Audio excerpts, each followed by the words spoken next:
Hi friends, and welcome back to the last installment of this series. So for this month of March, we've been doing three main areas for mobility. We started with ankles, we went to hips last week, and now we're going to talk about the upper back and shoulders. So upper back, also known as the thoracic area of the spine, and then the shoulders, known as the glenohumeral joint. Okay, so upper back and shoulders is also an area where we need improved and enhanced mobility in order to be able to improve physical fitness and keep any pain at bay. So how does that work?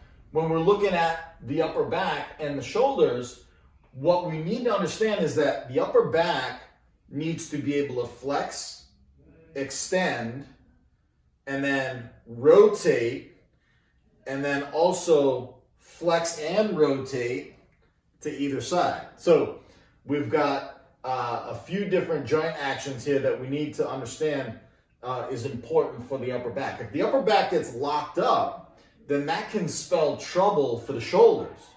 So in other words, if you have restricted mobility in the upper back, the thoracic spine, then chances are you're going to have restricted mobility in the shoulders.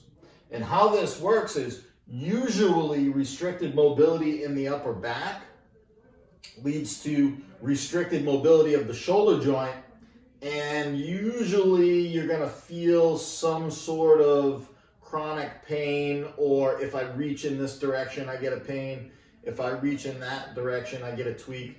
So that's why upper back mobility is so important. And the shoulder joint as well. It's important that we work shoulder joint ranges of motion.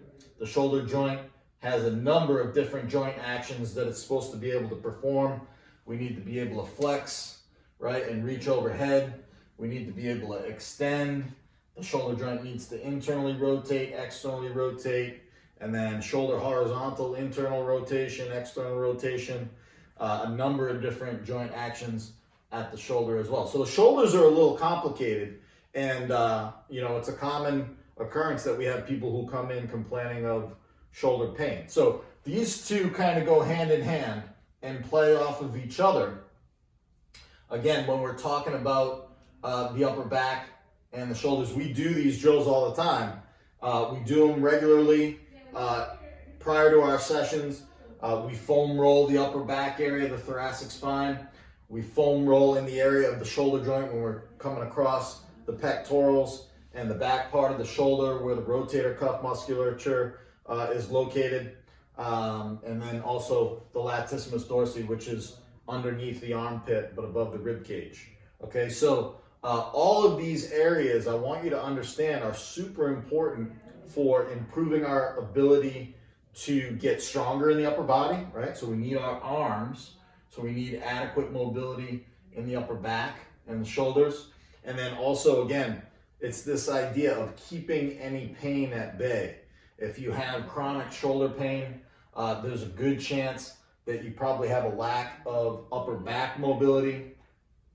And that's why we always start during our functional movement screen. Again, everything comes back to the FMS, the functional movement screen, and we're looking at that shoulder mobility right out the gate. When you sign up here and you come in, we're going to the FMS and we're going to do that shoulder mobility screen, right, where we look at your ability to move your shoulder joints. All right, so again, a lot of these drills that we're going to look at are going to look familiar. We do them all the time. Some might be new, but let's go ahead and take a look at our last drills here for our mobility series, and this is for the upper back, the thoracic spine, and the shoulders.